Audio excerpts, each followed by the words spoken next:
When Sean Strickland claimed the middleweight title at UFC 293, there was a prevailing notion within the MMA community that Khamzat Chimaev might have a favorable stylistic matchup when he eventually earns his title shot, since there have been circulating stories about Chimaev apparently dominating Strickland during sparring sessions, specifically the grappling sessions. The reports say that Chimaev effortlessly controlled and physically overwhelmed Strickland and submitted him with ease. Obviously, there's no way to know if it's true, but it wouldn't surprise me if it did happen. I just take it with a grain of salt. Another noteworthy point of discussion is that Kamaru Usman's victory over Sean Strickland in 2017, where Usman seemed to overpower Strickland and at times ragdoll him. Furthermore, it's more important to consider that Strickland at that time was younger and less experienced, and he was cutting down all the way to the welterweight. And to Sean's credit, Strickland was pursuing leg locks, which made Usman work for certain positions. He wasn't just laying down there, he was working. Now let's get into the reason why you clicked this video. Sean Strickland is actually a bad stylistic matchup for Khamzat Chimaev.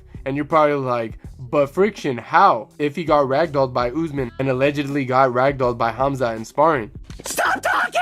And the reason why I feel so confident about Sean being a bad matchup for Khamzat is because Khamzat only has 2-round cardio. Khamzat has a big problem with blitzing in the first. And not just that, any type of resistance he goes against, he struggles. We saw that in the Burns fight, in the Holland fight. Even though Khamzat did finish Holland, he expended a tremendous amount of energy within a couple minutes. And arguably in his last fight with Usman, it was the same thing. I just think he explodes and he tries to finish the fight ASAP. But against these experienced guys, you can't keep doing that. At least with a guy like Sabih, he would guarantee himself 2 rounds before coasting in the last. Khamzat has so much potential and I think he can live up to the hype, but his fight IQ isn't just showing. And as for the sparring situation, I don't doubt that Chimaev may have the upper hand in the grappling session with Strickland. It's just important to remember that there's a substantial distinction between sparring and actual fighting. Remember there were stories about Burns outperforming Usman in the sparring sessions? But remember how the fight actually went? A similar instance includes TJ and Cody, where sparring resulted didn't necessarily predict the final outcome in their fights.